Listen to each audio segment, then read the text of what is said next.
લાવ્યો છું માતાજી માટે નૈવેદ્ય. હા, તુલસીપત્ર એમાં મુકાય કે કેમ? મુકાય.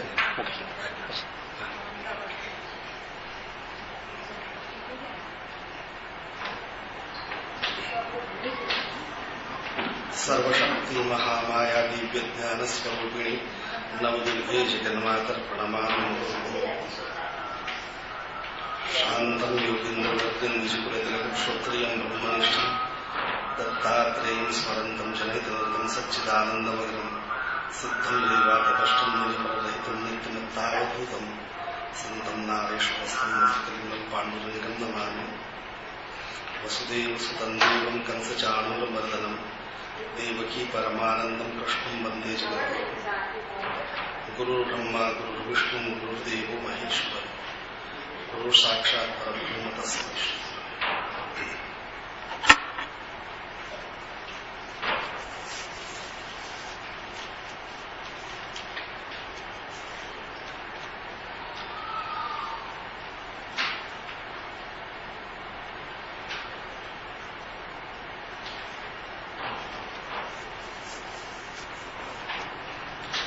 नमो देव्यै महादेव्यै शिवायै सततं नमः. नमः प्रकृत्यै भद्रायै नियतः प्रणतः स्मताम्. रौद्रायै नमो नित्यायै गौरै धात्र्यै नमो नमः. ज्योत्स्नायै चेन्दुरूपिण्यै सुखायै सततं नमः. कल्याण्यै प्रणतामृत्यै सिद्ध्यै कुर्मो नमो नमः. नैऋत्यै भूभृतां लक्ष्मै शर्वाण्यै ते नमो नमः. दुर्गायै दुर्गपारायै सारायै सर्वकारिण्यै ख्यात्यै तथैव कृष्णायै धूम्रायै सततं नमः. अति सौम्यातिरौद्रायै नतास्तस्यै नमो नमः. नमो जगत्प्रतिष्ठायै देव्यै कृत्यै नमो नमः. या देवी सर्वभूतेषु विष्णुमायेति शब्दिता नमस्तस्यै नमस्तस्यै नमस्तस्यै नमो नमः. या देवी सर्वभूतेषु चेतनेत्यभिधीयते नमस्तस्यै नमस्तस्यै नमस्तस्यै नमो नमः. या देवी सर्वभूतेषु बुद्धिरूपेण संस्थिता नमस्तस्यै नमस्तस्यै नमस्तस्यै नमो नमः. या देवी सर्वभूतेषु निद्रारूपेण संस्थिता नमस्तस्यै नमस्तस्यै नमस्तस्यै नमो नमः. या देवी सर्वभूतेषु क्षुधारूपेण संस्थिता नमस्तस्यै नमस्तस्यै नमस्तस्यै नमो नमः. या देवी सर्वभूतेषु छायारूपेण संस्थिता नमस्तस्यै नमस्तस्यै नमस्तस्यै नमो नमः. या देवी सर्वभूतेषु शक्तिरूपेण संस्थिता नमस्तस्यै नमस्तस्यै नमस्तस्यै नमो नमः. या देवी सर्वभूतेषु तृष्णारूपेण संस्थिता नमस्तस्यै नमस्तस्यै नमस्तस्यै नमो नमः. या देवी सर्वभूतेषु शान्तिरूपेण संस्थिता नमस्तस्यै नमस्तस्यै नमस्तस्यै नमो नमः. या देवी सर्वभूतेषु जातिरूपेण संस्थिता नमस्तस्यै नमस्तस्यै नमस्तस्यै नमो नमः. या देवी सर्वभूतेषु लज्जारूपेण संस्थिता नमस्तस्यै नमस्तस्यै नमस्तस्यै नमो नमः.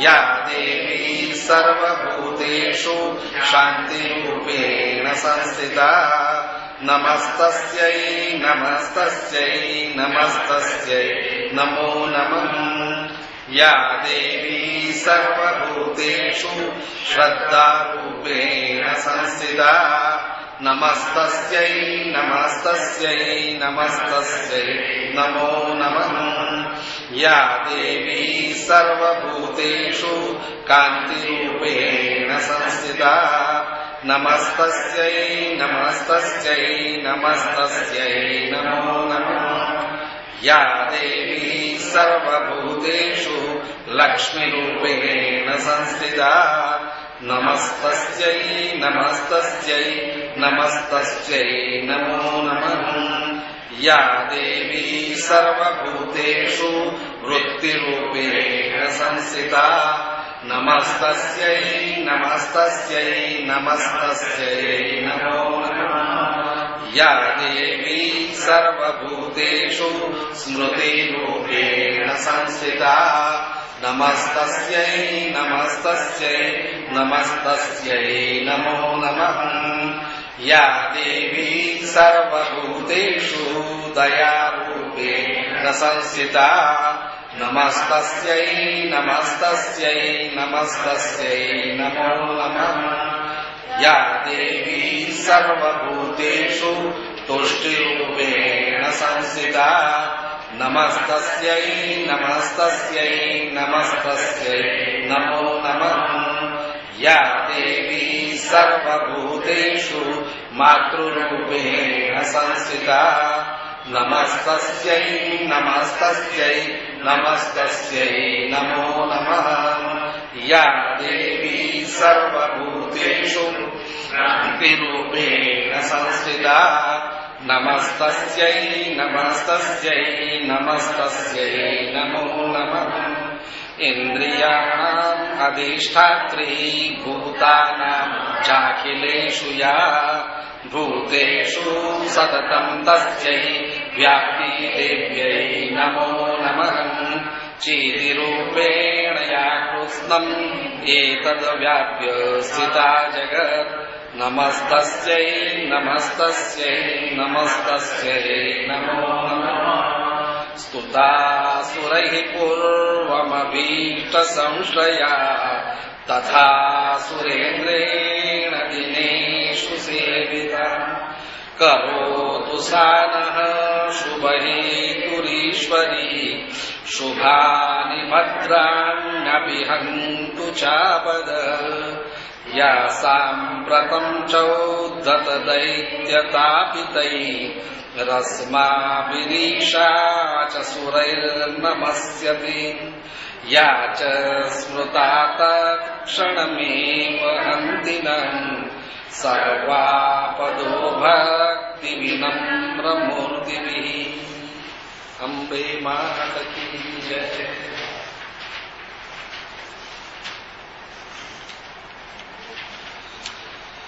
ગઈકાલે આપણે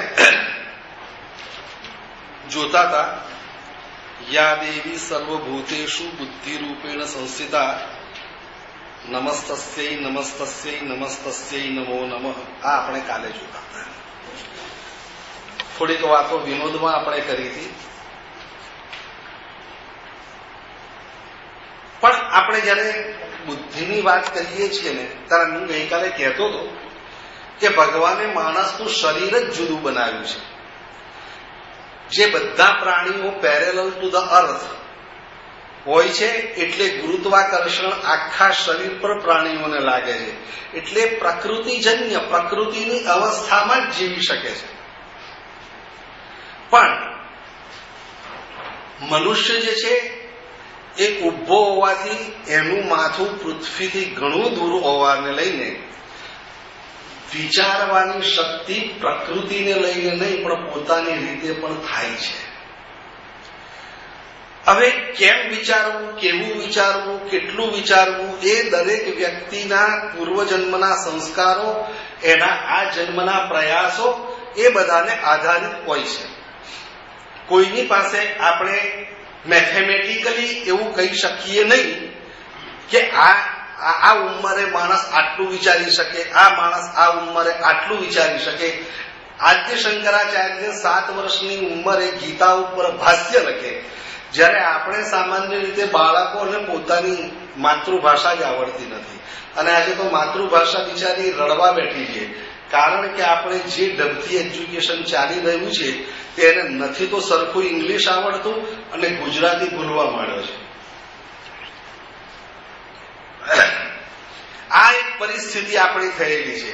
ત્યારે બુદ્ધિ જે છે એ ભગવાને પહેલા આપી કે મસ્તકથી વિચારવું, હૃદયથી પ્રેમપૂર્વક શ્રદ્ધાપૂર્વક અપનાવવું, વિચારવું, અપનાવવું અને હાથ પગથી સાકારિત કરવું. આજ બુદ્ધિયોગ એટલે કે સાંખ્ય યોગ, આજ એટલે ભક્તિ યોગ અને આજ એટલે કર્મયોગ. ગીતાએ જે 3 યોગ કયા એ આ 3 યોગ આ રીતે મનુષ્યના શરીરમાંથી જ આવેલા છે. વેદવ્યાસે તો બહુ સરસ વ્યાખ્યા કરી છે માણસની. આટલી સિમ્પલ સાદી કોઈ વ્યાખ્યા માણસની હજુ મને જડી નથી. વેદવ્યાસે બહુ સુંદર કહ્યું કે છાતીની ઉપર જીવે તે માણસ અને છાતીની નીચે જીવે તે પશુ. આહાર નિદ્રા ભયમૈથુનંચ સામાન્ય મે તત્ પશુભિર નરાણામ ધર્મો હિ તેષામ અધિકો વિશેષો ધર્મેણ હીના પશુભિર સમાન. આહાર નિદ્રા ભય અને મૈથુન આની અંદર રચ્યો પચ્યો જે માણસ છે એ પશુ તુલ્ય છે. આ તો બધું સામાન્ય છે, માણસમાં આ વસ્તુની છે, પણ એનાથી વિશેષ જે બાબત છે ધર્મ. ત્યારે ધર્મની 2 ફેકલ્ટી છે, એક ભાવ ફેકલ્ટી છે અને એક બુદ્ધિની ફેકલ્ટી છે. કેટલાક લોકો પાસે ભાવનાની એકલી જ ફેકલ્ટી છે, કેટલાક પાસે બુદ્ધિની એકલી જ ફેકલ્ટી છે. આ બંને અધૂરા છે. ભગવાનને જો પામવાનું હશે તો એને માટે આપણને ધર્મ જોઈએ. ત્યારે આ ધર્મ જે છે તેના 2 પગ છે. ધર્મને મનુષ્ય સ્વરૂપ આપણે કલ્પીએ તો એના 2 પગ છે. એક પગ જે છે તે તત્વજ્ઞાનનો પગ છે અને બીજો જે છે તે કર્મકાંડનો પગ છે. તત્વજ્ઞાનની અંદર વિચાર છે, કર્મકાંડની અંદર આચાર છે, ભાવના છે, લાગણી છે. જો તમે એક પગથી જ ચાલશો, જે કેટલાક ચિંતકો અને વિચારકો હોય છે તે એટલા શુષ્ક હોય છે કે જગત આખું એમને જાણે કે કંઈક માલ વગરનું લાગે. હું ઘણીવાર કહું છું કે માલ વગરના લોકો કમાલ કરી શકતા નથી. જાણે એમને બધું જ લાગે ઠીક, હવે લગ્નમાં ગયા ઠીક, હવે જવું પડે. અરે ભાઈ ત્યાં લોકો થોડા નાચ્યા, તું નાચીશ તો ના, પણ નાચ તો માણ. કોઈક જગ્યાએ ગયો અને સરસ સંગીત ચાલે છે, તને સંગીતમાં તું ઔરંગઝેબ હોઈશ પણ થોડું ગાય છે તો જરા સમજવાનો તો પ્રયાસ કર. શાસ્ત્રીય સંગીત સાંભળવા માટે હું શરૂઆતમાં મજાકમાં જતો તો ભીમસેન જોશી કેવી રીતે આમ મોટે મોટેથી મોડું પોળું કરીને હા કલાક સુધી કરે અને એમ કરતા કરતા મને શાસ્ત્રીય સંગીતમાં મજા આવવા લાગી. અને હજુ પણ જયારે હું ભીમસેન જોશીને યાદ કરું ત્યારે મને જો ભરે ભજે હરિકો સદા મોહી પરમપદ પાએગા એ ગીત એનું મને બહુ ગમે. અને પછી એક તો બહુ લોકપ્રિય થઈ ગયેલું મિલે સુર મેરા તમારા તુમારા તો સુર બને હમારા, એ તો જાણે બધાને ખબર છે. ત્યારે કહેવાનો મતલબ એ છે કે આપણે શુષ્ક નથી થવું, આપણે વેરાન નથી થવું, આપણે રણપ્રદેશ નથી થવું. ત્યારે બીજો હૃદયનો વિભાગ આવે છે અને એ હૃદયનો વિભાગ જે છે એની અંદર ઉર્મિઓ છે, એની અંદર લાગણી છે, એની અંદર ભાવના છે. એક બાજુ ભાવનાનો ઉછાળો છે અને બીજી બાજુ બુદ્ધિનો અંકુશ. આ 2 જોડે જોડે જવા જોઈએ. ઘણીવાર માણસ ભાવનામાં ને ભાવનામાં એને બિચારાનો ખ્યાલ નથી રહેતો, એનો કોઈ ઉદ્દેશ્ય ન હોય, પણ ભાવનામાં ને લાગણીમાં એવું કશું કરી બેસે અને પછી એ બિચારો છેતરાઈ જાય. મારી પાસે એક વૈષ્ણવ ભાઈ આવ્યા હતા. એ બિચારો એટલો બધો સજ્જન માણસ, સારો માણસ, દરરોજ 16 ગ્રંથનું પારાયણ કરવા વાળો માણસ, પણ એ એટલો ભલો કે એના ભાઈઓએ એનો ભાગ પાડ્યો જ નહીં કે તું તો ભગત છે ને ભજન કર્યા કર બેઠો બેઠો. જાણે એને ખાવાનું જ નહીં, બિચારાને એને ભૂખ જ નથી લાગવાની. ત્યારે તેવી વખતે કૃષ્ણ ભગવાને બેલેન્સ કર્યું છે. અનપેક્ષા શુચિર દક્ષ, શુચિ દક્ષ, જરા ડાયો રહેવાનું, થોડા હોશિયાર થવાનું. લુચ્ચઈ કરવાની નહીં, પણ લુચ્ચઈ સમજતા આવડવું જોઈએ, એ કૃષ્ણ ભગવાનનું કહેવું હતું. આપણે લુચ્ચઈ નથી કરવાની, એ માર્ગ પર જવાનું નથી. ત્યારે કૃષ્ણ ભગવાન પોતે પણ જેમ આપણે માને બોલાવીએ છીએ ને, યા દેવી સર્વભૂતેષુ બુદ્ધિરૂપેણ સંસ્થિતા, તે જ રીતે કૃષ્ણ ભગવાને તો ઉપરથી આપણને કહ્યું છે કે દદામિ બુદ્ધિ યોગમ તમ, હું તને બુદ્ધિ યોગ આપું છું. આપણે લેવા માંગતા નથી બુદ્ધિ યોગ. આપણા એક વડોદરાના જ એક ચિંતક છે, એમણે એક વખત, આપણા ગુણવંત શાહ, એમણે એક વખત લખેલું કે ગુજરાતમાં વાંચન સરેરાશ ઘણું બધું ઓછું છે. ગુજરાતના લોકોને વાંચનમાં બહુ રુચિ નહીં. મહારાષ્ટ્રમાં તમે જુઓ તો 100-200 ચોપડીઓ વાંચવા વાળા તો ઘણા મળી આવે. 1000-2000 ચોપડીઓ વાળા તમને ખાસી માત્રામાં મળી રહે કે 1000-2000 વાંચી હશે. પણ વિનોબા જેવા માણસ જયારે એમ કે આપણી બાજુમાં જ રહેતા હતા, આ બાજુ, વિનોબાજીએ પોતાની એક પુસ્તક પોતાનું લખ્યું છે, ગાંધીને એમણે જોયા જાણ્યા. એના શરૂઆતના જ ચેપ્ટરમાં એમણે લખ્યું છે કે હું હિન્દુસ્તાન અને પરદેશની થઈને 40 ભાષાઓ જાણું છું, અને દરેક ભાષાના મેં ઓછામાં ઓછા 3000 પુસ્તકો વાંચ્યા છે. આપણે 3000 જ ગણીએ, 3000, તો પણ 40 ભાષાના 3000 હોય તો 1,20,000 થાય. આપણે વધારાના નથી ગણતા. કોઈમાં 5000 વાંચ્યા હોય, કોઈમાં 6000 વાંચ્યા હોય, કોઈમાં 4000 વાંચ્યા હોય, એ વધારાના જવા દો. પણ આ લિમિટેડ તમે જુઓ તો તેમાં પણ એ થાય. ત્યારે આ ભાઈ લખે છે કે ગુજરાતના લોકોની પાસે 2 જ પ્રકારની બુક છે, એક પાસબુક છે, બીજી ચેકબુક છે. 2 બુક છે. આપણે થોડુંક વાંચન વધારવું જોઈએ. ત્યારે આ વાંચન વધારવાનું કેમ? તો કે આપણે બુદ્ધિની શુદ્ધિ માટે આપણે શુદ્ધિકરણ કરવાનું છે. આ જિંદગીની અંદર મનનું શુદ્ધિકરણ કરવાનું, બુદ્ધિનું શુદ્ધિકરણ કરવાનું, ભાવનાનું શુદ્ધિકરણ કરવાનું. કેટલાક લોકોનું ભાવનાનું કેવું હોય છે ખબર છે? પોતાના બાળકોએ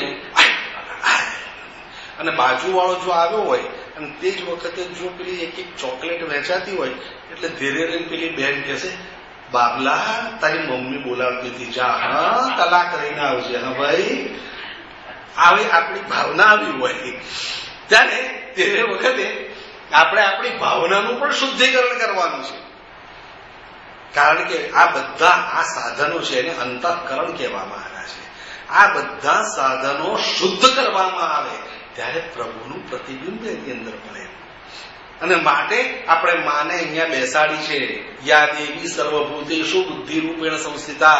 એટલા માટે આપણે ત્યાં એક વાત આવી કે દરેકે મસ્તક ઉપર તિલક કરવું. આ તિલક જે આવ્યું ને તે બુદ્ધિ પૂજાનું આવ્યું. ભગવાન હોય ને, ભગવાન, તો ભગવાનની જે વસ્તુ હોય એ પૂજનીય જ હોય. ભગવાનની પાદુકાઓ પૂજનીય હોય, ભગવાનના વસ્ત્રો પૂજનીય હોય, ભગવાન માટે વપરાતી બધી વસ્તુઓ પૂજનીય હોય. ત્યારે જયારે બુદ્ધિની અંદર માં બેઠેલી હોય છે તો તે પણ પૂજનીય છે, તો એનું પણ પૂજન કરવું જોઈએ. અને એટલા માટે તિલક આપણે ત્યાં. પછી સંપ્રદાયવાદીઓ એ બધા એક એક એની છાપ બનાવી. આડું કરે તે શૈવ, ઊભું કરે તે વૈષ્ણવ, લાલ ચાંદલો કરે તે સ્વામિનારાયણ, પીળી ટપકી કરે તો જૈન, ફલાણો તો કે આવો, ઢીકડો તો કે આવો. પછી કેટલાક કોમ્બિનેશન થવા મળ્યા એની અંદર. પણ ટૂંકમાં જે બુદ્ધિનું પૂજન કર્યું અને તેનાને લઈને મારી બુદ્ધિ શુદ્ધ અને શુભ રહે એવો પ્રયાસ કરવો, એ વાત જે હતી તે ભૂલાતી ગઈ. અને ઉલટું આ બુદ્ધિની અંદર ધર્મના નામે કચરો ભરાવા માંડ્યો. આપણે આમ હું તમને કહું, આ એક એક આઈટમ છે ને તેના માટે મને ઓછામાં ઓછું 1 કલાક જોઈએ. હું પણ પછીથી હું નમસ્કાર કરીને આગળ જતો રહું છું. કારણ કે 30 શ્લોક છે કુલ આપણે પૂરા કરવાના એના. હવે આજની સાથે 3 દડા રહ્યા છે. ત્યારે આપણે ગઈકાલે ઉદ્ઘાટન કર્યું હતું કે યા દેવી સર્વભૂતેષુ નિદ્રારૂપેણ સંસ્થિતા. માં તું મારામાં નિંદ્રા થઈને આવ. આ શ્લોક બહુ સરસ છે.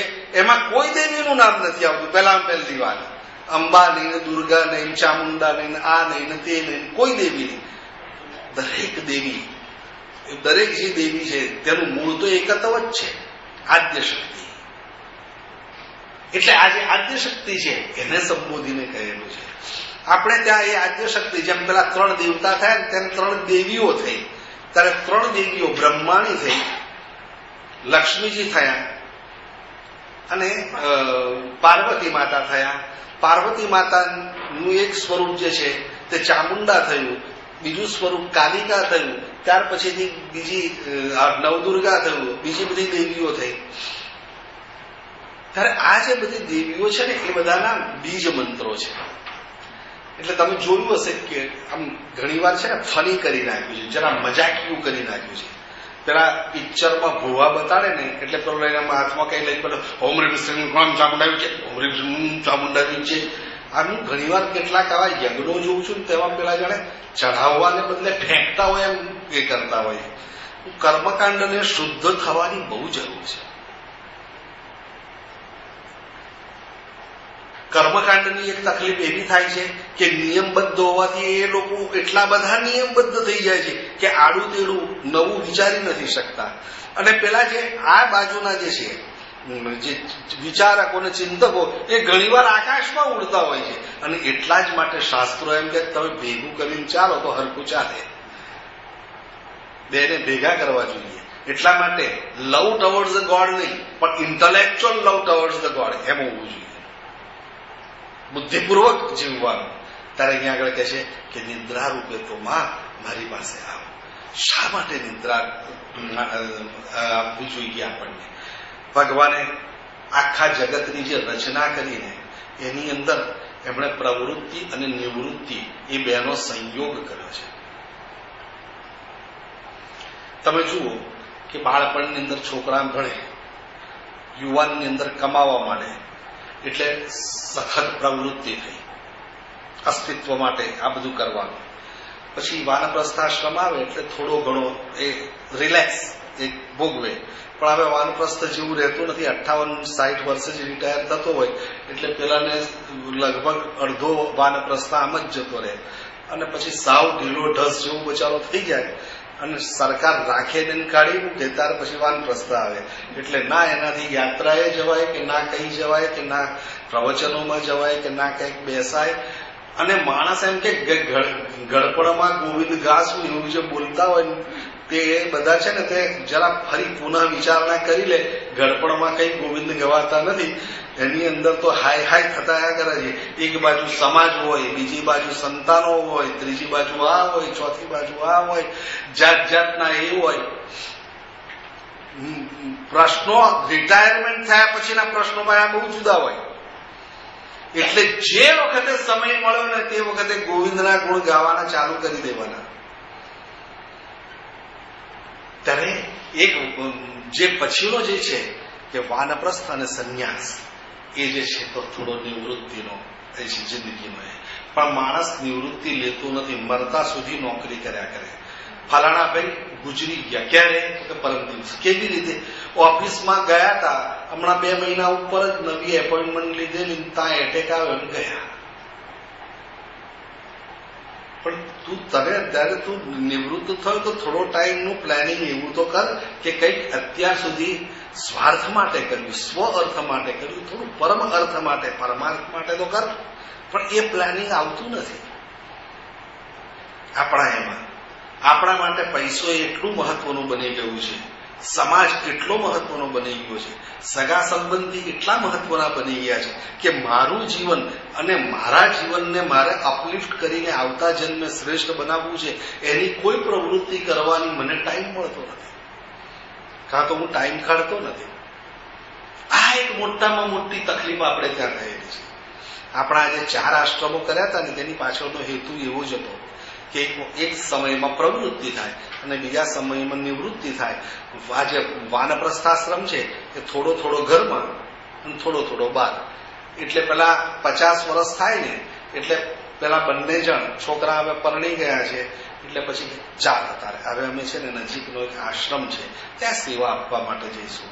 એટલે ત્યાં આગળ જાય, મહિનો એકાદ રહે ને વળી પાછા અઠવાડિયું ઘેર આવે. ઘેર આવે એટલે દાદા આવે એવું થાય, પપ્પા આવ્યા મમ્મી આવે એવું થાય, જરા આનંદ થાય, વળી અઠવાડિયું રહે, ચાલો તારે હું પાછો આશ્રમમાં જાઉં. એટલે પેલા તમે આવું કર્યા કરો છો, રોને થોડા દાડા અમને જરા મજા આવશે. તો ના, હવે હું આશ્રમમાં જઈશ. જો એ કાયમ રહે ને તો આ અવતાર ના મળે, એ સમજી લેવાનું. આ અવતાર પણ જો જોઈતો હોય તો થોડા આઘા થતા શીખવાનું, થોડાક આઘા થવાનું, થોડાક સારા કાર્ય કરવાના, જેમાં મારે કમાવવું છે એમ નહીં, પણ મારે કશું આપી દેવું છે. એટલા માટે જે આ જે કહેવાય આપણો પહેલો આશ્રમ બ્રહ્મચર્યાશ્રમ એ અર્જન પર્વ કહેવાય, એમાં મેળવવાનું હોય. ગૃહસ્થાશ્રમ હોય એમાં ભોગ પર્વ કહેવાય, એમાં ભોગો ભોગવવા એની છૂટ છે. સારું સારું ખાવું, આપણે સ્વભાવ એવો હોય તો આપણે ત્યાં મહેમાનો આવે અને આખું ઘર જેમ કે ફૂલની આજુબાજુ કમરાઓનું ગુંજન થતું હોય એમ ઘરની અંદર અતિથિઓ આવતા હોય. અને કેટલાક ઘર છે ને તે એવા ઉજ્જળ વેરાન જેવા હોય કે એને ત્યાં કોઈ દાડો કોઈ આવે જ નહીં. જો ભૂલે ચૂકે કોઈ આવી ગયો તો એ ન્યૂઝ કહેવાય એના માટે. ત્યારે આ એ ભોગ પર્વ કહેવાય. જીવો અને જીવવા દો, આ જે વાત છે તે એમાં આવે. વાનપ્રસ્થાશ્રમ આવ્યો તો વાનપ્રસ્થની અંદર આપણે થોડુંક જે મેળવ્યું છે તે બધાને વહેંચતા જવા. હું ક્લાર્ક હતો, મને આટલો અનુભવ છે એમ તો ચાલો બીજા થોડા નવા છોકરાઓને કહેતો. હું શિક્ષક હતો તો હું શિક્ષક તરીકે મારી કોઈને જરૂર હોય તો હું કહું. હા, તો હું ડોક્ટર છું, હવે હું સેવા કરીશ. આપણા શિવાનંદ સ્વામીજી, એમની શું વાત કરવી. ત્યાં ઋષિકેશમાં રહેતા ને ત્યારે એવું નહીં કે સંન્યાસીઓ જ, પણ જે કોઈ પણ બીમાર હોય, હવે એ બીમાર છે તે આશ્રમ સુધી આવી નથી શકતો અને ગરીબ છે, એની પાસે પૈસા નથી, ત્યારે આ જ સ્વામી છે પહેલા ફોટાવાળા, પેલાને ઊંચકી અને ત્યાં આગળ લઈ આવે અને એની સેવા કરે. પોતે હતા ડોક્ટર. કોઈ જાય એમની પાસે અને પગે લાગે અને ગજવામાંથી પૈસા કાઢીને આપવા જાય ત્યારે એમ કે ભાઈ ઉભો રહે, હું તને પ્રિસ્ક્રિપ્શન લખી આપું છું, એટલી દવા મને તું આપી જા. અને એ દવા આપી જાય તો કોઈ સંન્યાસી હોય, કોઈ આવો દુખીઓ હોય તો તેની એ દવા કરે. સેવા કરવી, આ સેવા બહુ મોટો ધર્મ છે. આપણા એમાંથી આ સેવા શબ્દ નીકળી ગયો છે. આ સેવા કરવી તે બહુ મોટી વાત છે. સ્વામી વિવેકાનંદ હતા ને, જબરજસ્ત તેજસ્વી પુરુષ, કોઈ ઓલિયો એમની સામે ઉભો જ રહી ના શકે. એક વખતે ભયંકર દુકાળ પડ્યો એટલે વિવેકાનંદે કહ્યું કે હમણાં પ્રવચનો બધું બંધ, આપણા બધા સંન્યાસીઓ છે ભેગા થાવ, એક વિસ્તાર પકડી લો, ત્યાં આગળ લોકોની પાસે જઈ અને જે કંઈ પણ સેવા થાય તે કરો. તમે અનાજ લઈ આવ્યા છો તો અનાજ વિતરણ કરી આવો, કપડાં લાવ્યા છો તો કપડાં આપી આવો, દવાઓની જરૂર છે તો દવા આપી આવો. ત્યારે એક માણસે આવી અને કહ્યું એમને કે સ્વામીજી તમે ગીતા ઉપર અમને પ્રવચનો આપો ને. તારે કહ્યું અત્યારે એ સમય નથી, પણ અત્યારના માટે જો મારે ગીતા કહેવાની હોય તો એક જ વાક્યની અંદર કહું કે ક્ષુદ્રમ હૃદય દૌર્બલ્યમ ત્યક્તોત્થિષ્ઠ પરંતપ. હૃદયની દુર્બળતા છોડી અને હે અર્જુન તું ઉભો થા. હું તને પણ એમ કહું છું કે અત્યારે આ પરિસ્થિતિ છે, માટે તું ઉભો થા અને કામે લાગતા છે. બીજો વળી એક માણસ પહોંચી ગયો, તેણે કહ્યું કે સ્વામીજી અમે ગાયની સેવા કરીએ છીએ તો ગાયને માટે અમે ફંડ ઉઘરાવવા માટે આવ્યા છીએ, કંઈક થોડાક પૈસા તમે કરી આપો ને. ત્યારે એમણે કહ્યું કે અત્યારે આટલો બધો દુકાળ પડે છે, માણસો મરે છે અને તમે ગાયોને એ કરવાનું એ કામ કરો છો. ત્યારે પેલો જરાક વાયડો હશે, ચાંપલો, એટલે એણે કહ્યું ગાયો એમના પાપે મરે છે, અરે માણસો એમના પાપે મરે. તો કે ગાયો એમના પાપે મરતી હશે તારે. પેલાનું મોઢું પડી ગયું. પછી એમણે કહ્યું કે માણસ જીવતો હશે તો 100 ગાયોને પાલવશે, પણ ગાયો માણસને પાલવી શકશે નહીં. ત્યારે આવા જે લોકો છે ને એ ક્રાંતિકારી લોકો હોય. સમય વખતે શું કરવું એની સૂઝ એમની પાસે હોય. ત્યારે પ્રવૃત્તિ ધીરે ધીરે પછીથી નિવૃત્તિ તરફ જાય. સંન્યસ્ત જે છે તે પૂર્ણ નિવૃત્તિ આવે. પણ સંન્યસ્તને પણ જે અતિક્રમી જાય છે, સંન્યાસની પણ ઉપર ચાલ્યા જાય છે, તે બધા અવધૂતો અને પરમહંસો કહેવાય છે. આ અવધૂત અને પરમહંસ આ કે કપડા કાઢી કાઢ્યા લંગોટી પહેરી એટલે અવધૂત થઈ ગયા એવું થતું નથી. એની વૃત્તિ જ જબરજસ્ત હોય છે. અને આ અવધૂત અને પરમહંસની કોટી એવી છે કે આટલા જન્મો લીધા કર્યા એના પેલો જે કહેવાય ગતિને લઈને અત્યારે લોકો જીવી રહ્યા છે. જેમ આપણે મોટર બાઇક ચલાવતા હોય બ્રેક મારીએ અને છોડી દઈએ તો પછી પેલી ગતિને લઈને થોડેક સુધી એમને એમ જાય છે ને, આપણું સ્કૂટર છે કે કાર જાય છે, પછી ઓટોમેટિક ઊભું રહી જાય છે. તેમ આ લોકો આટલા બધા જન્મોને લઈ અને આ જીવન એમનું વિતાવતા હોય છે, પણ પછી આ જીવન પછી એમનું જીવન હોતું નથી. ત્યારે એ પછી જગતમાંથી નિવૃત્તિ લઈ લે તેનું નામ મોક્ષ. અને એટલે આપણા ધર્મએ આપણને પ્રવૃત્તિ પછી નિવૃત્તિનો ક્રમ આપ્યો. એની નિસર્ગની અંદર વાત છે કે દિવસ એ પ્રવૃત્તિ અને રાત એ નિવૃત્તિ. માણસે રાત્રે ઘરે જ બેસવું જોઈએ, ભગવાનનું નામ લેવું જોઈએ, સારા પુસ્તકોનું વાંચન કરવું જોઈએ, કુટુંબના માણસો જોડે બેસવું જોઈએ, થોડાક સારી વાતો હોય તે કરવી જોઈએ. આપણી કેવી ઉજ્જવળ પરંપરા હતી તે ઉજ્જવળ પરંપરાને કહેવી જોઈએ. અને જોડે જોડે આજના સંદર્ભની અંદર એ પરંપરા આપણે કેવી રીતે એપ્લિકેબલ કરીશું તે પણ એમને સમજાવવું જોઈએ. ચિન્મયાનંદજીને હું સાંભળવા જતો ત્યારે ચિન્મયાનંદજીને એક જણ સવાલ પૂછ્યો કે મારે રાત પાળીને દિવસ પાળી ચાલે છે, એની અંદર મારાથી દરરોજ સંધ્યા થતી નથી. તો સ્વામીજી હવે મારે કરવું શું? હું બ્રાહ્મણનો દીકરો તો છું, મારે સંધ્યા કરવી જોઈએ, પણ મારી આ પાળીઓને લઈને, શિફ્ટને લઈને હું આ સંધ્યા નથી કરી શકતો. તો કે સમજો કે તમે રાત પાળી કરીને 8 વાગે ઘરે આવ્યા અને તમારે 2 કલાક સૂઈ જવું છે તો સૂઈ જાઓ. 10 કે 11 વાગે માનો કે તમે ઉઠ્યા, તેને તમારે તમારું સુપ્રભાત ગણવું અને તે વખતે નહીં અને સંધ્યા કરવી, એમાં કોઈ બાદ આવતો નથી. આ કેમ આવું કરવું પડ્યું? સમયને લઈને, પરિસ્થિતિને લઈને. સંધ્યા છૂટી જાય એના કરતા કોઈ પણ સમયે થાય એ જરૂરી નથી. પાંડુરંગ દાદાએ એક વખતે એક એવી વાત કરી કે કેટલાક લોકો પરદેશ ગયા અહીંયાથી અને પછી આ સંધ્યા છૂટવા માંડી. ત્યારે એમણે કહ્યું કે આપણે જયારે ભસ્મ ધારણ કરીએ છીએ ત્યારે એનો જે શ્લોક છે તે જરા વિચારવા જેવો છે. ઓમ અગ્નિધિ ભસ્મ, જલનિધિ ભસ્મ, વ્યોમિધિ ભસ્મ, સર્વગુ હવા ઇદમરિધિ ભસ્મ ધારયે, એમ કરીને ભસ્મ લગાડીએ છીએ. તો કે અગ્નિ હોય, સૂર્ય એ અગ્નિ છે, કશું નથી મળતું તો સૂર્ય સામે હાથ ધરો, અગ્નિથી ભસ્મ. પાણી હોય તો જલરીથી ભસ્મ. જે કોઈ સ્થળે છો તેની માટી લઈ અને તે લગાડો, સ્થળરીથી ભસ્મ. આકાશ આવી એ કઈ ઠેકાણા નથી. સમુદ્રમાં તમે જતા હો તો કે એરમાં જતા હો ત્યાં જમીન નથી તો કે વ્યોમિથી ભસ્મ. વ્યોમ એટલે આકાશ, એ તો દરેક જગ્યાએ છે. તો આકાશને આમ કરી અને લગાવી દો. તમે શાસ્ત્રનું ઇન્ટરપ્રિટેશન શું કરો છો નવા જમાના સાથે, એ મહત્વનું છે. હવે કોઈ માણસ આમ કરી અને ભસ્મ કરતો હશે તો ટ્રેડિશનલ માણસને કહેશે મૂર્ખને સંધ્યા કરતા આવડતી નથી, આ તે કોઈ સંધ્યા કહેવાતી હશે. ભાઈ તને જે સંધ્યા કરે તે બરોબર છે, પણ એને માટે આ જ સંધ્યા બરોબર છે.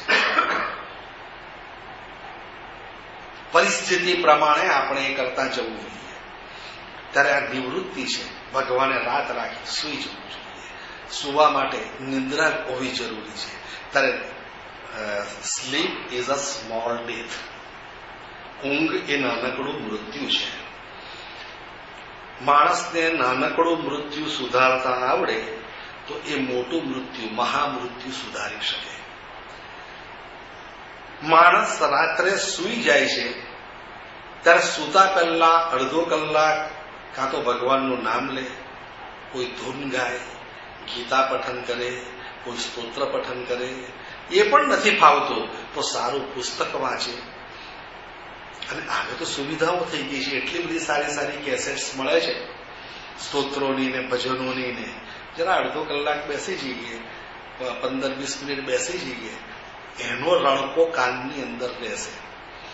ત્યારે સાયકોલોજીકલી આ બહુ જરૂરી છે. અત્યાર સુધી ધાર્મિકતાથી કહેવાતું હતું, પણ સાયકોલોજીકલી શું જરૂરી છે? તો એમાં એમ કહેવામાં આવ્યું છે કે last thought of the night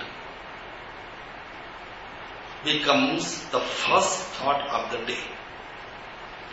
રાતનો છેલ્લો વિચાર બીજા દિવસના સવારનો પહેલો વિચાર બને છે.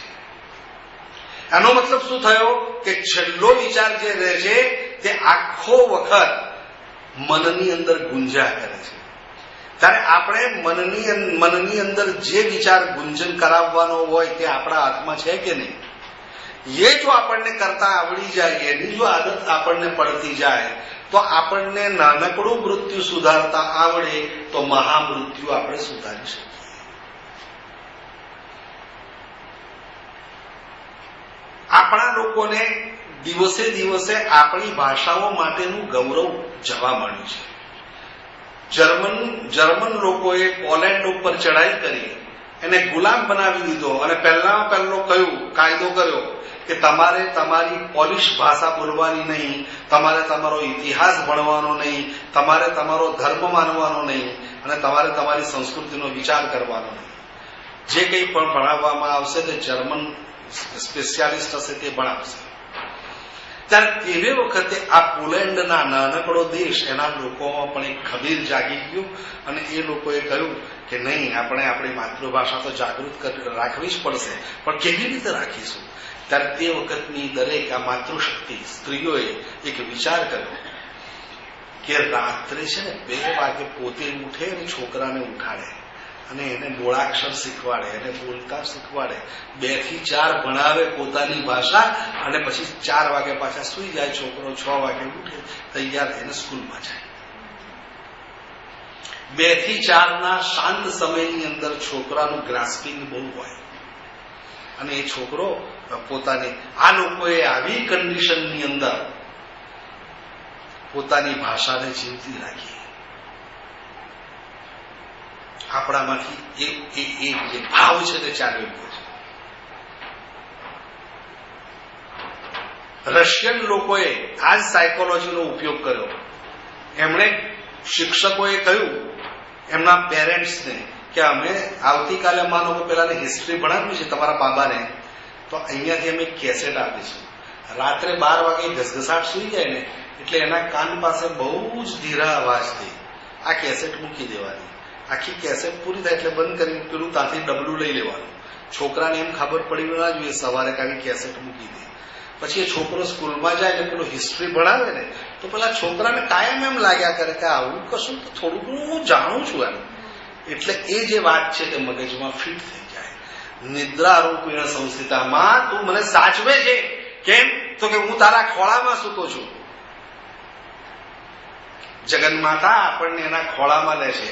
બધી માતાઓને ખબર છે, નાનકડા બાળકને ખોળામાં લે અને વાહ વાહ વાહ કર્યા કરતો ત્યારે પેલી માં એક પગ આમ ઉછાળતી જાય અને છાતી ઉપર હળવો હળવો ટપલો મારતી જાય અને પછી કંઈક ધીરે ધીરે ગાતી જાય. પેલો છોકરો ઊંઘી જાય અને ઊંઘી જાય, ઘસઘસાટ ઊંઘી જાય અને પછી ઊંઘતું બાળક જોવું એ પણ એક લાભો છે.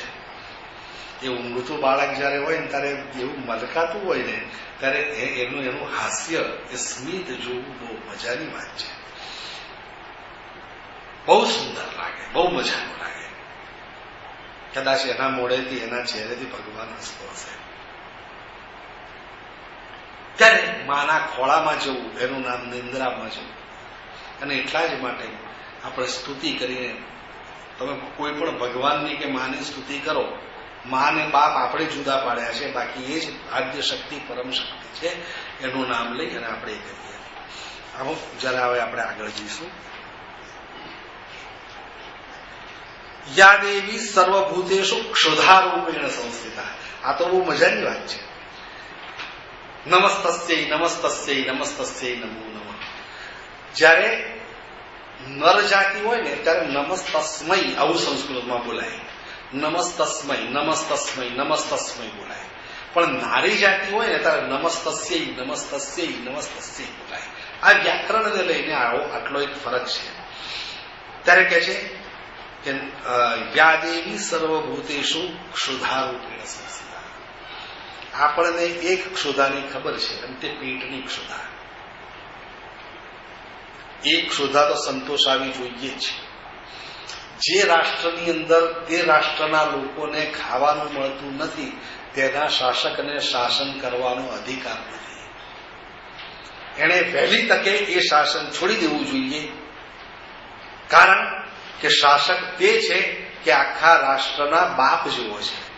જ્યારે એના છોકરાઓ ભૂખે ટળવળતા હોય ત્યારે એને મિષ્ટાન ખાવાનો અધિકાર નથી.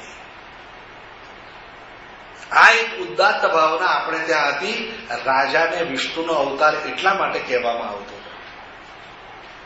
ઇતિહાસકારો જે આધુનિક લખે છે તે આખી વાતને ટ્વિસ્ટ કરીને લખે છે. રાજા વિષ્ણુનો અવતાર ગણાતો એટલે એની સામે કશું થાય નહીં, એની તો પૂજા જ કરવાની હોય. હવે આ વિકૃત બુદ્ધિવાળા લોકો જેના બેજામાં માં નથી બેઠેલી, રાવણ બેઠેલો છે, તે લોકો આવું લખે. એને વિષ્ણુનો અવતાર એટલા માટે કહ્યો કે વિષ્ણુ ભગવાન પાલન પોષણ અને ધારણ કરે છે, તો તારું પણ એ કામ છે વિષ્ણુની માફક. એ એનો કહેવાનો મતલબ છે. ત્યારે અહીંયા આગળ કહે છે કે ક્ષુધા દરેકને ખાવાનું મળવું જોઈએ. આ માં છે ને, માં અને બીજા કુટુંબના સભ્યોમાં થોડો ફરક થાય. લાગણી તો બધાને હોય, એમાં ના નહીં, પણ જે પૂછવાની વાત હોય ને ત્યારે એક યુવક હોય, યુવક આમ કે આવ્યો એટલે બાપા પૂછે કેમ નોકરીમાં કેવું ચાલે છે તારે? છોકરો કે ના કઈ પ્રોબ્લેમ નથી. અચ્છા ઠીક છે. પછી એની પત્ની પાણીનો ગ્લાસ કદાચ લઈને આવી હોય અને પૂછે કઈ કમાવો છો કે આવે ને આવા કોરા ધાકડ જાઓ છો ને કોરા ધાકડ પાછા આવો છો? કઈ લાવો તો અહીંયા અમારા સુધી પહોંચે, બાકી કમાવો છો તો બાપાને આપી દો છો. કઈ થોડું ઘણું અમારા માટે કમાવો. પણ પછી માં આવે ત્યારે માં કે દીકરા તે ખાધું તું? આજે તું ટિફિન દેવાનું ભૂલી ગયો હતો. ક્યાં ખાધું તું તે? કે પછી ભૂખ્યો રહ્યો હતો. જો હજુ ખાવાનું થવાની થોડી વાર છે, થોડું ખાઈ લે. આ માનું હૃદય છે. આ માની વાત છે. માં કહેશે કે બેટા થોડું ખાઈ લે. સરખું ખાઈએ નહીં તો હાથ પગ ના ચાલે. થોડું ખાઈ લે. આ માં છોકરા માટે મેથીના લાડુ શિયાળામાં બનાવશે. છોકરા આ બધું ખાવું જોઈએ, તાર શરીર મજબૂત રહે. માનું હૃદય બહુ જુદું હોય છે. માને પોતાના દીકરા માટે સંસારિક બાબતો જોડે માં જોડતી નથી. એનું વાત્સલ્ય તો બહુ જુદું છે. એ છોકરો કદાચ એ વાત્સલ્ય પણ પચાવી નથી શકતો. માને જ દીકરાની ક્ષુધાની ખબર છે. કૌરવોએ એક તરકટ કર્યું. તરકટ એવું કર્યું કે ભીમને એકલો મરી જાય ને તો બીજા પાંડવોને તો આપણે જોઈ જ લઈશું, બીજા તો મગેતરા જેવા છે. આ ભીમ આ કોઈને ગાંઠે એવો નથી. એટલે ભીમને એક મોટામાં મોટી નબળાઈ ભીમની હોય કે ખાવાની. એટલે ભીમને કહ્યું ચાલો આપણે પિકનિક રાખી છે. આપણે ક્યાં? તો કે પેલા નદીવાળા, યમુના નદીવાળા મહેલ ઉપર. આપણે ભાઈઓ જ, બીજું કોઈ નહીં. તેમાં ભાઈઓ પાછા સિલેક્ટેડ, બધા નહીં. તો કે બધા નહીં? તો કે ના. દુર્યોધન કે છે હું અને દુશાસન અને કર્ણ અને શકુની મામા, અને તારે ત્યાંથી તું એકલો. આપણે પ્રપોર્શન જોવાનું જોઈએ ને. અમે ભાઈઓ એટલે એમાંથી અમે ભાઈઓ તરીકે તો 2 જ જણ આવ્યા, અને આ તો મિત્રો છે, આપણને ફ્રેન્ડશીપ છે આપણી.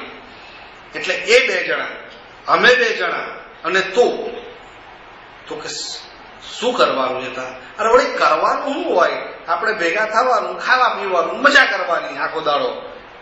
એમ તે ખાવાનું મેનુ શું છે? ભીમ, અમને ખબર છે તને લાડુ બહુ ભાવે છે તે, એટલે આપણે લાડુનો મેનુ રાખ્યો છે, બાકીનું બીજું બધા તો તને રસ નથી, અમને બધાને રસ છે. એમ કરીને એને મેનુ કહી દીધું અને બધાએ હાસ્ય વિનોદ કર્યો, જાત જાતની તીખળ કર્યા અને બધું કર્યું. ભીમ બિચારો આમ ભોળો પાછો, એને કઈ આ ખબર ના પડી કે આવો કયો હેત ઉભરાઈ ગયું મને લાડુ ખવડાવે. એટલા જ માટે બુદ્ધિનો પ્રયોગ છે કરવાનો ભલા માણસો તે આટલા માટે, કારણ કે કોણ કેવા હેતુથી નમન નમન મેં ફેર હે બહુ નમે નાદાન, એવું આપણે ત્યાં કહેવાયેલું છે આપણા સાહિત્યની અંદર. ત્યારે એને તો પછી બરોબર લાડુ ખવડાવ્યા અને એ લાડુમાં ઝેર ભેળવેલું અને પછીથી જેમ પવન આવે તેમ પેલા ભીમને એની અસર થવા મળી અને પછી નિષ્ક્રિય થઈ ગયો ભીમ. બધાએ આ જરા તપાસ કરો, ધીરે ધીરે જાઓ. હા, આ તો ઢોંગ કરે એવો છે, પાછો છે પાખંડી ખરો. પાછો ગયા અને ભીમની મૂછ આલી કે બધા પાછા દોડ્યા, નાના જીવતો લાગે છે. એટલે શકુની મામા કે ના, એ તો પવનને લઈને આલી છે, પાછું એ રે પાછળ, જાઓ તમે આગળ કરીને. અને ગયા અને પેલા જોયું આગળ જ છે, એટલે ત્યાંથી એને ઊંચકી યમુનામાં ફેંકી દીધો. પછી એ પાતાળ લોકમાં ગયો. ત્યાં પાતાળ લોકમાં એક રદ્દાની રાજકુમારી શિવજીના મંદિરમાં પૂજા કરવામાં આવેલી ત્યાં પડેલો, તો છટાપાટ આવો પડેલો કસાયેલું શરીર. ત્યારે પેલી કુંવરી ત્યાં ગઈ અને જોયું તો કહ્યું ઘી લાવો, અને ઘી લાવી અને ઘી માથા ઉપર મૂક્યું તો ઘી પીગળવા માંડ્યું. તો કે હજુ તાળવે જીવ છે, કોઈએ એને ઝેર આપેલું છે. અને પછી એ ઝેર ચૂસવા માંડ્યું અને એ સ્વસ્થ થયો અને પછી એના ઘરે લઈ ગયા. ત્યાં એનું લગ્ન પણ થયું. પણ પછી કહ્યું કે હવે મારે જવું જોઈએ. આમ કરતા કરતા કેટલા દિવસ ગયા એને ખબર ન પડી. એ પાછો હસ્તિનાપુરની એમાં કિનારા ઉપર આવી ગયો. ત્યારે જોયું મોટા મોટા તંબુઓ નખાયેલા અને ઘણા લોકો એ બાજુ જતા હતા. જાત જાતના લોકો જાય, એમાં મુખ્યત્વે બ્રાહ્મણો જતા હતા. ને પેલાને થયું આ છે શું? એટલે એણે પછી શું કર્યું, પોતાનું મોઢું છુપાવતો જાય કે કોઈ ઓળખી ના જાય. પણ એમ એને એક જણને પૂછ્યું, ભાઈ તમે બધા જાઓ છો ક્યાં? તો કે બહુ ખોટું થઈ ગયું. તો કે શું ખોટું થઈ ગયું? પેલો ભીમ બિચારો મરી ગયો, એનું આજે 13મું છે. ભીમ કે મારા બેટા, હું આવડો મોટો જીવતો છું, મારું 13મું? આપણા બાપનું જાય છે હું 13માં ખાવાનું જ હોય છે ને. ખાધા પછી બધા ઘટસ્ફોટ કરીશું, ચાલો ને ચૂપચાપ. એટલે ભીમ પછી નીકળ્યો એમની પાછળ નીચું મોડું ગાલીને ચાલે. કોકને થયું કે આને ગરમી લાગતી હશે કઈ, તક કે ભાઈ તમને આ ચાદર આપું, આ લાવો ને મને જરા, મારું માથું તપી જાય છે કે. એટલે એને ચાદર મૂળતો એને પોતાને છુપાવવા જ જોઈતી હતી. ગયો એ ત્યાં આગળ અને પછી પંગત પડી. પંગત ક્યારની પડેલી, બધા જમવા બેઠેલા. આ બ્રાહ્મણોની પંગતમાં બેસી ગયો અને પીરસવાનું શરૂ થયું. એની પાસે જે કોઈ આવે એટલે લાડુ આવે તો બધા ઠાલવી દે, જાય. પેલો શાક વાળો આવે એ શાક ઠાલવી દે, જાય. દાળ આવે તો કમંડળ મૂકી દે, જાય. હવે પેલો થોડેક ગયો હોય ત્યાં સુધી એનું પતરાળું સફાચટ, પાછું બીજી એક આવે અને ત્યાં આગળ કઈ બધું મૂકી દે, જાય. હવે ધીરે ધીરે ધીરે કઈ દઈ જાણે કેટલાય લાડુ સેંકડોની અંદર જવા માંડ્યા. અને પછી વાત ચાલી રસોડામાં કે કોઈ એક બેઠો છે તે ઉઠવાનું નામ લેતો નથી, જે હોય ત્યાં બધું મુકાવી દે છે. આમ કરતા વાત દુર્યોધન પાસે ગઈ. વળી પણ જમવા વાળો હશે એટલે બધા ત્યાં આગળ ગયા, પણ પેલો તો નીચું માથું કરીને ખાયા કરે. તો કે ખાવા દો આજનો દાડો ખાવા દો. ભીમની આંખો તો ફરકવા માંડેલી, પણ કે ખાવા દો એટલે જતા રહ્યા. પેલા ઓળખાવું નતું. આ વાત ધીરે ધીરે પાંડવો પાસે ગઈ. ને પાંડવો પાસે ગઈ ત્યારે પાંડવો કે મારો ભાઈ ગુજરી ગયો ને એમાં આવો જ જમવા વાળો આવે, ખવૈયો આવે. ગવૈયા તો બહુ હોય, પણ આવા ખવૈયા હોય બહુ ઓછા મળે. બહુ સારી વાત છે કે એને જમાડો બરોબર. પણ આ વાત કુંતા માતા પાસે ગઈ ત્યારે કુંતા માતા કહે છે કે એવો કોણ ખાવા વાળો આવ્યો છે? એટલે કુંતા માતા ત્યાં જોવા ગયા એટલે પેલા જરા માથું નીચું કર્યું કે માં આવી છે, હવે આપણે ઉઠવાનો ટાઈમ થઈ ગયો. કારણ કે ભીમને જમાડ્યા પછીથી છેલ્લું પીરસવાનું એ કુંતા માતા કરતા, અને કુંતા માતા પીરસે એટલે એને પૂર્ણ સંતોષ થઈ જાય જમવાનો. બાકી હજુ જાણે ખાયા જ કરવું, હજુ જાણે ખાયા જ કરવું, 2 લાડુ મૂકતા હવે ચાલશે, ચાલ્યા જ કરે. પણ કુંતા માતા મૂકે એટલે કુંતા માતાએ જોયું, પેલા માથું નીચું કરેલું, ત્યારે માથાને જોયું તો કે આના ઉપર જાણે મેં ઘણી વાર હાથ ફેરવ્યો હોય એવું લાગે છે. શરીર મારા ભીમ જેવું જ લાગે છે, પણ હવે આ ઊંચું જોતો નથી. કઈ નહીં, એની પરીક્ષા હમણાં જ કરી લઉં. રસોડામાં ગયા અને કે પેલા લાડુનો ભૂકો છે ને તે લાવો મારી પાસે. એમણે આટલી 5 લાડોડીઓ બનાવી, બંટા ગોળીઓ જેવી, અને લઈને ગઈ અને ભીમના થાળીમાં જેવી મૂકી એટલે ભીમે 5 લઈને ઊભો થઈ ગયો. કુંતા માતાએ જોયું તો કે ભીમ, એટલે ભીમે ચાદર વાદર કાઢી નાખી, માને પગે લાગ્યો. તું જીવતો છે? તો કે હા. તો કે અત્યારે કેમ નહોતો બોલતો? બહુ ભૂખ લાગી હતી, ચાલતો આવ્યો. એક વખત આ કામ પતી જાય પછી બીજું બધું થાય. હવે આપણે જે કરવાનું હશે તે કરીશું. જમી લીધું છે.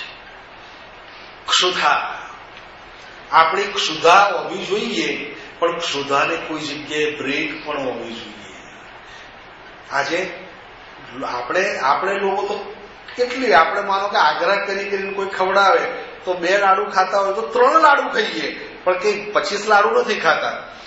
પણ એક બીજા પ્રકારની ક્ષુધા ચાલુ થઈ ગઈ છે કે આ પહેલા જે પૈસા ખવાતા હતા ને તે લાખોમાં ખવાતા હતા, પછી કરોડમાં આવ્યું, પણ હવે કરોડે બોલતા ફાવતા નથી. એટલે 600 કરોડ 7,000 કરોડ આવા ભાષામાં બોલાવવું પડે. દઈ જાણે આ લોકોના પેટ કેટલા મોટા હોય છે કે એની અંદર બંગલાઓ જતા રહે, એની અંદર ગાડીઓ જતી રહે, એની અંદર કેટલું બધું જતું રહે, સોનું ચાંદી જતા રહે, હીરા મોતી જતા રહે, અને બધું જે આપો તે અકરાતી. આ લોકો, એમની ક્ષુધાને પણ કોઈએ બ્રેક મારવી પડશે. અને કુંતા માતાથી નહીં પડે, દંડથી કરવી પડશે. ત્યારે ક્ષુધા તો આપણને જોઈએ છે, પણ બીજી ક્ષુધાઓ પણ જોઈએ. એક ભાવનાની ક્ષુધા જોઈએ. આપણામાં ભાવનાનો દુકાળ પડ્યો છે, દિવસે દિવસે વધતો જાય છે.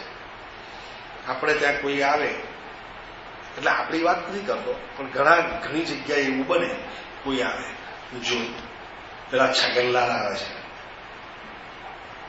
એને જલ્દી ઉઠાડવાના. એટલે આવે એટલે એની પત્ની પેલો કે 5 મિનિટમાં ચા આપી દેજો, એટલે પછી આપણે આવજો ઇઝીલી કરી દઈએ. અને છગનભાઈ ઘરમાં આવે તો જાણે ઓહો, છગનભાઈ વગર તો એને ચેન જ નહોતું પડતું. આ બધું થાય, ચા પીએ અને પછી ચાલો કરે, છગનભાઈ મારે જરા એક જગ્યાએ જવાનું હતું, સારું થયું પણ તમે આવી ગયા હતા, વળી પાછા આપણે ફરી મળીશું કરી અને એને વિદાય કરી દે. અતિથિ દેવો ભવ આજે થતું જ નથી. આ દેશની અંદર આ પ્રથા હતી, જમવાના ટાઈમે કોઈ પણ આવ્યો હોય એને એની નાત જાત કઈ પૂછવાનું નહીં, એને એનું ખાવાનું આપી દેવાનું. આ આપણા દેશની એક હતી. કેટલી વાત કરું ક્ષુધા ઉપર, પણ આપણે હવે આગળ જઈએ.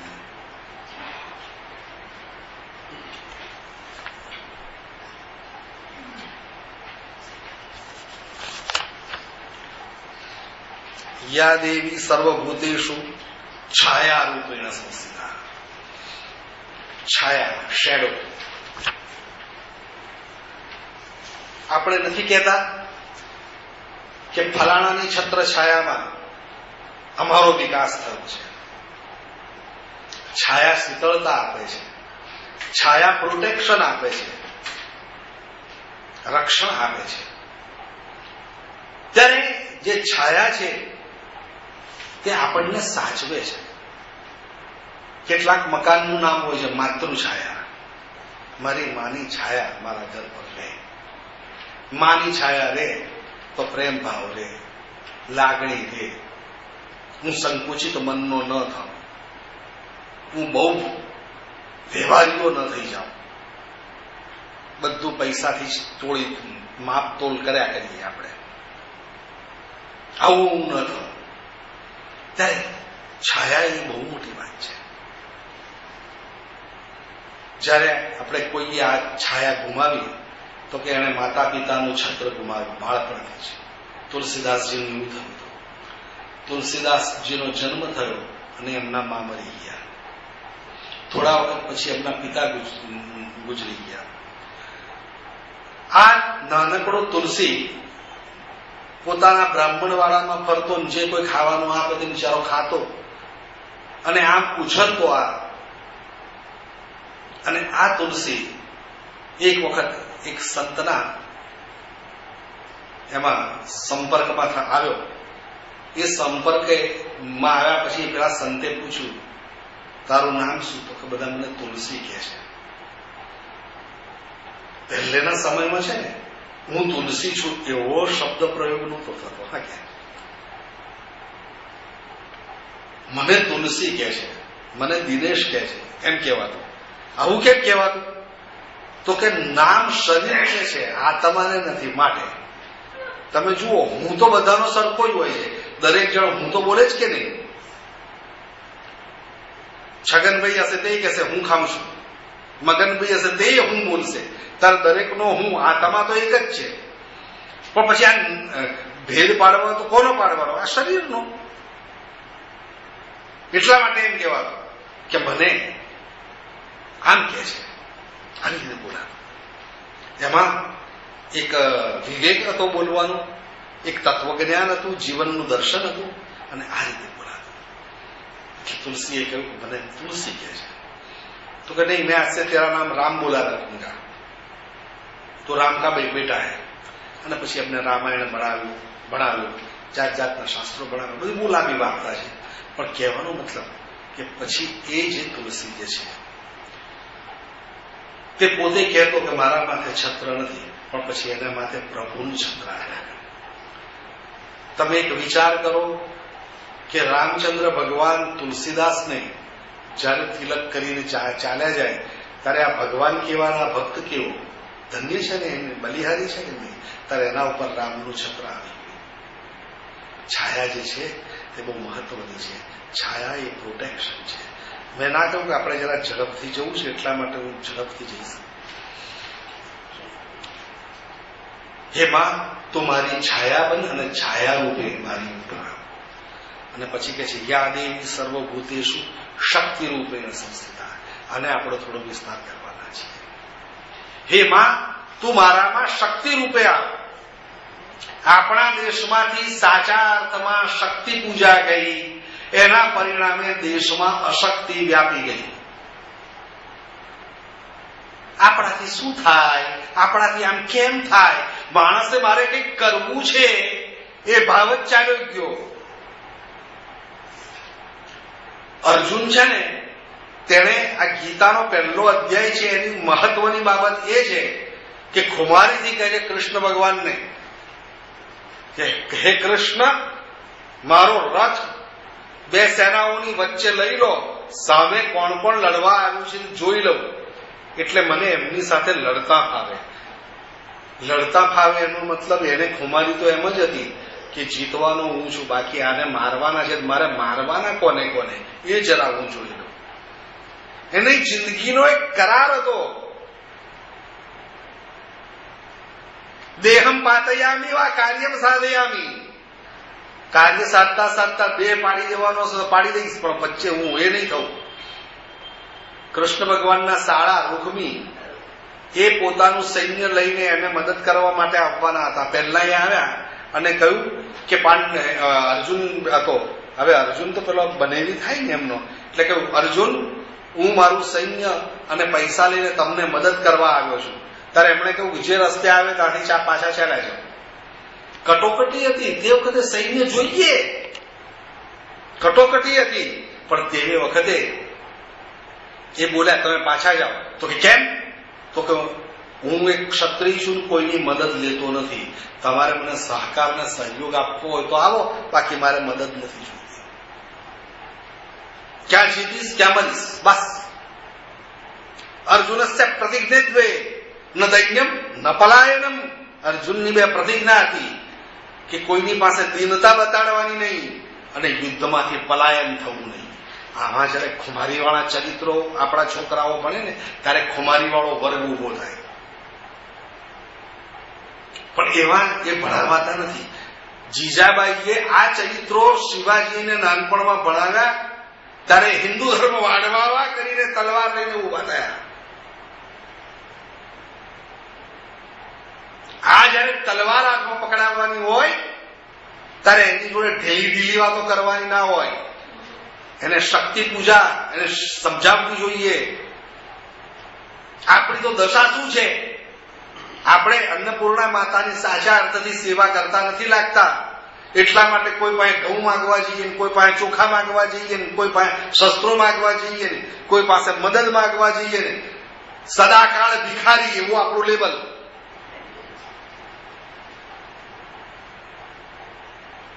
આ આપણી પરિસ્થિતિ છે.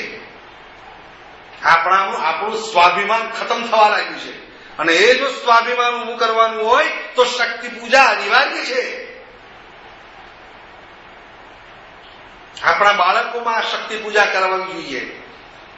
એક બાજુ શિવાજી મહારાજને તૈયાર કર્યા સ્વામી રામદાસે અને બીજી બાજુ યુવાનોને તૈયાર કર્યા. મારુતિના હનુમાનજીના મંદિરો બનાવ્યા અને બધાને કહ્યું કસરતો કરો, સૂર્ય નમસ્કાર કરો. અને ત્યાર પછીથી એમણે એમની અંદર મરાઠી ભાષામાં મનાચે શ્લોક તો પ્રખ્યાત છે, વાંચવા જેવા છે, સુંદર છે. એનો ગુજરાતી અનુવાદ પણ થયેલો છે. મનાચે શ્લોક મનને સંબોધન કરીને એમણે કહેલા છે. જે લોકોને સાયકોલોજી ભણતા હોય ને તે લોકોએ મનાચે શ્લોક ખાસ વાંચવા. મનની ગતિવિધિઓ એમાંથી ખબર પડશે. ત્યારે આવો આજે છે એકદમ સ્વામી રામદાસ એમને કોકે પૂછ્યું કે તમે આ બધું કરાવડાવો તો આ બધાને મોક્ષ મળશે? તો કે એની મને ખબર નથી, મારું રાષ્ટ્ર ઊભું થશે, તેજસ્વી રાષ્ટ્ર ઊભું થશે. અરે જ્યાં બધા અળસિયા જીવતા હોય એની અંદર તમે શક્તિ પૂજાની વાત કર્યા કરો છો. પહેલા એમને તૈયાર કરો. આપણે આપણી જાતે આપણું સ્વરક્ષણ નથી કરી શકતા તો આપણે આ પૃથ્વી ઉપર જીવી પણ નથી શકતા. હું માફી માંગીને એક મહાપુરુષને કહું. એ ગાંધીજીના શિષ્ય હતા, વિનોબા ભાવે. મને એમને માટે બહુ માન છે અને જો વાંચવાનું હોય તો એમને ગીતા પ્રવચનો અવશ્ય વાંચવા જેવા છે. પણ જયારે 1962ની ચીને આપણા ઉપર ચડાઈ કરી ત્યારે તે વખતે એમણે એક એવું સ્ટેટમેન્ટ આપી દીધું, કદાચ એમની ઊંચાઈ માટે એ બરોબર હશે પણ વ્યવહારુ નહોતું. એમણે કહ્યું કે જે ચીનના લોકો ચડાઈ કરીને આવ્યા છે એની સામે 3-3, 4-4 વર્ષના બાળકોને હાથમાં તણખલા લઈ લઈને મોકલો એટલે બાળકોને જોઈને પેલા લોકો દયા આવશે એટલે ચાલ્યા જશે. વિનોબાજીને નમસ્કાર કરીને એમની માફી માંગીને કહેવાનું, આ તમારો જે આઈડિયા છે તે ન ચાલે. આ તો રાક્ષસો છે, એ તો ઉંદરડાય ખાવાવાળા છે જીવતા અને સાપ પણ ખાવાવાળા છે. આ છોકરાઓને મોકલશો તો એમને ખાઈ જશે, એમને પાછા મોકલવાના નથી. કોની સામે શું કરવાનું તેનું એ કરવું જોઈએ. ત્યારે આપણે ત્યાં જે સ્વામી વિવેકાનંદે એક આહ્લેખ તે વખતે જગાવ્યો અને ઉપનિષદનું એક સૂત્ર લીધું, જાગૃત ઉત્થિષ્ટ પ્રાપ્ય વરાન્ની બોધત. કહ્યું કે જાગો, અને પહેલો શબ્દ આવ્યો ઉત્થિષ્ટ, જાગૃત પ્રાપ્ય વરાન્ની બોધત. ઉત્થિષ્ટ કહ્યું ઉઠો, જાગો અને જે ધ્યેય છે ત્યાં સુધી ન પહોંચો ત્યાં સુધી અટકશો નહીં. હવે અહીંયા એક બહુ મહત્વની બાબત આવે છે કે ઉઠો એમ પહેલા બોલે છે ઉપનિષદ અને પછી કહે છે જાગો. તો જાગ્યો ના હોય તો ઉઠે કેવી રીતે? એનું કારણ છે આવું કહેવાનું કે આ બધા કઈ સાચા સુધેલા નથી, આ તો કઈ કરવું નથી એવા આડા પડી ગયેલા લોકો છે. એટલે કહ્યું કે ઉઠો અને જાગો. હવે આપણે કઈ દશામાં આવ્યા છીએ. અને એટલા જ માટે શક્તિની ઉપાસના આપણે ત્યાં છે. ગુજરાત અહિંસાનો પૂજારી છે તેમ છતાં અહીંયા શક્તિની ઉપાસના છે. બંગાળી બાબુઓ કલાકારો છે મુખ્યત્વે, એમના ટેમ્પરામેન્ટ એવા, અને છતાં દુર્ગા માતાના ઉપાસક છે. એક યા બીજી રીતે આખા ભારતની અંદર શક્તિ પૂજા ચાલે છે. આખા ભારતની અંદર જુદા જુદા સ્થાનોની અંદર શક્તિપીઠો છે. એ શક્તિપીઠોને નવેસર રિચાર્જ કરવી જોઈએ. ગાયત્રી મંત્ર દ્વારા થઈ શકે, જુદા જુદા મંત્રો દ્વારા માણસ જાગૃત થઈ શકે. આ બધા મંત્રો, આ મંત્રની હું તત્વજ્ઞાન હમણાં કહેતો નથી આપણા સમયના એને લઈને, પણ આ મંત્રો એ શ્લોકો નથી, એ ખાસ ખ્યાલમાં રાખવાનું છે. મંત્રો જે છે તે બધા મંત્રો શું છે તો કે જેમ તમે NaCl એમ બોલો ને, NaCl, તો NaCl ને બીજો શબ્દ બોલી ના શકાય. કે ચાલો હું જરા કાવ્યાત્મક રીતે લવણ કહું તો કે ના, એ કેમિસ્ટ્રીમાં નહીં ચાલે, તારે NaCl જ કહેવું પડશે. પાણીને હું જલ કહું, વારી કહું, હું H2O ન કહું તો એ ન ચાલે, તારે H2O જ કહેવું પડશે. એનું બંધારણ છે. તેવી જ રીતે મંત્રની અંદર અક્ષર અને શબ્દોનું બંધારણ છે. અને એટલા માટે આ મંત્રો એને વ્યવસ્થિત બોલાવવા જોઈએ એવો એક આગ્રહ છે. આ જે દુર્ગા સપ્તશતી છે તેને માટે પણ એવો આગ્રહ છે કે આ મંત્ર સ્વરૂપા છે એને પણ એમાં ભૂલચૂક ન થવી જોઈએ. પણ પાછી ડર આવી ગયો કે આપણે માનો કે ભૂલચૂક બોલ્યા તો પછી કંઈ આપણું નખોદ નીકળી જશે, તો કે ના, નખોદ નથી નીકળવાનું. પણ કાલે મને તમે આવતીકાલે યાદ કરજો કે શા માટે આપણે ભૂલ વગર બધા મંત્રો અથવા એ બોલવાના. તો એની વાત હું કાલે કહીશ, કારણ કે આપણો સમય થયો છે અને બધા લોકોને દૂર દૂર જવાનું હશે. એટલે આજની વાત હું પૂરું કરું છું. આવતીકાલે ફરી મળીશું. પણ હું કદાચ જો ભૂલી છું, તમે મને યાદ કરાવજો કે આપણે શા માટે, એટલે દુર્ગા માતાની પૂજાનું રહસ્ય આપણે એક વાત કરવાના છીએ. સર્વેત્ર સુખિનઃ સંતુ, સર્વે સંતુ નિરામયા, સર્વભદ્રાણિ પશ્યન્તુ, મા કશ્ચિત દુઃખમ આપુયા.